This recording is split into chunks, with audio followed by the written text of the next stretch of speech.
Assalamualaikum warahmatullahi wabarakatuh. Sahabat-sahabat, jumpa lagi dengan saya Sugani Urdani, Hipnoterapi Kolbu.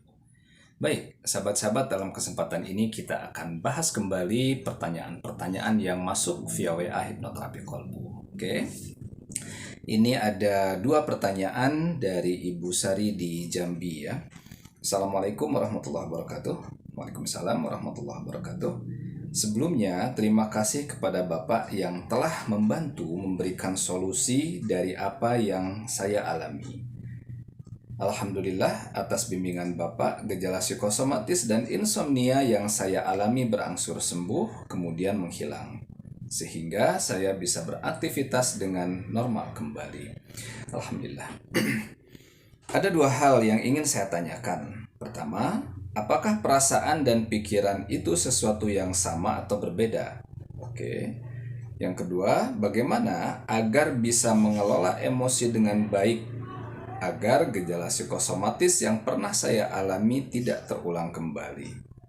Baik. Begini sahabat-sahabat ya.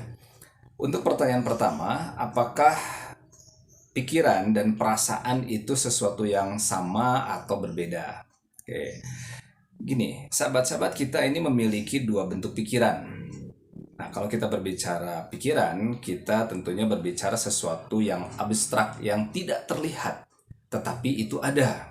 Nah, agar sesuatu yang abstrak tersebut bisa tergambar dengan jelas, kita coba konkretkan dulu deh yang abstrak tersebut dalam tanda petik ya.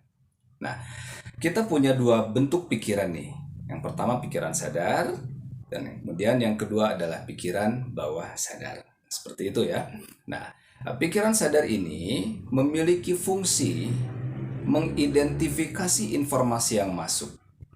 Kemudian yang kedua, membandingkan informasi yang masuk yang kita terima lewat panca indera kita ini dengan informasi-informasi sebelumnya yang pernah kita dapatkan. Ya. Kemudian setelah itu, informasi-informasi tersebut dianalisis dan kemudian kita buat sebuah keputusan berdasarkan analisis tersebut. Nah, ini fungsi pikiran sadar. Nah, selain pikiran sadar yang tadi ini, kita pun memiliki pikiran bawah sadar yang ini. Nah, di dalam pikiran bawah sadar inilah tempat perasaan itu berada. Nah, sehingga bisa kita katakan bahwa perasaan itu adalah sebentuk pikiran juga, tetapi memiliki cara kerja dan mekanisme yang berbeda dengan pikiran sadar. Ya. Nah, dalam kasus penyakit-penyakit psikosomatis, insomnia atau kecemasan seperti itu ya, gangguan kecemasan, anxiety kayak gitu. Nah, ini ada inner conflict nih antara pikiran bawah sadar dengan pikiran sadar. Nah, disinilah kemudian peran saya sebagai terapis untuk bisa menuntun klien mensinkronkan aspek pikiran sadar dan aspek pikiran bawah sadar, aspek logika dan aspek perasaan. Itu seperti itu ya. Nah, sehingga untuk pertanyaan pertama tadi kita bisa simpulkan bahwa perasaan itu adalah sebentuk pikiran juga, tetapi dengan cara kerja dan mekanisme yang berbeda. Misalkan dalam kasus Ibu Sari ini kalau nggak salah ya, karena itu ada beberapa bulan yang lalu saya menangani Ibu Sari ini ya, itu terjadi inner conflict. Perasaannya ini protes kepada pikiran sadarnya, apa yang diputuskan oleh pikiran sadarnya. Nah, seperti itu ya. Oke, baik, kita lanjut ke pertanyaan yang kedua, yaitu bagaimana agar bisa mengelola emosi dengan baik agar gejala psikosomatis yang pernah saya alami tidak terulang kembali. Ya, caranya adalah dengan respect terhadap apa yang kita rasakan terlebih dahulu. Jadi istilah saya, jangan mengabaikan perasaan. Ya. Nah, kita memang dituntut untuk tidak selalu mengikuti perasaan, tetapi kita pun tidak boleh mengabaikan perasaan kita. Kalau misalkan kita ada perasaan nggak enak nih, nah kemudian cari tahu Kenapa sampai muncul perasaan gak enak tersebut? Jangan-jangan ada keputusan yang kita buat yang tidak sinkron dengan perasaan atau pikiran bawah sadar kita.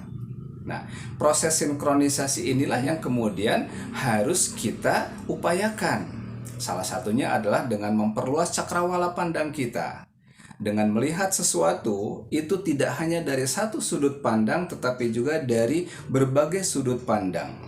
Sehingga pikiran sadar dan pikiran bawah sadar ini memiliki cukup banyak alternatif yang kemudian dari berbagai alternatif tersebut ya, itu bisa terjadi sinkronisasi antara pikiran sadar dan pikiran bawah sadar. Tuh, seperti itu ya. Jadi untuk pertanyaan kedua adalah kita harus memerhatikan perasaan kita, walaupun sekali lagi kita tidak selalu harus mengikuti perasaan kita, tetapi ya kita itu harus memerhatikan perasaan kita. Kalau ada perasaan tidak enak itu harus kemudian kita cari tahu penyebabnya apa dan kemudian kita sinkronkan dengan pikiran sadar kita.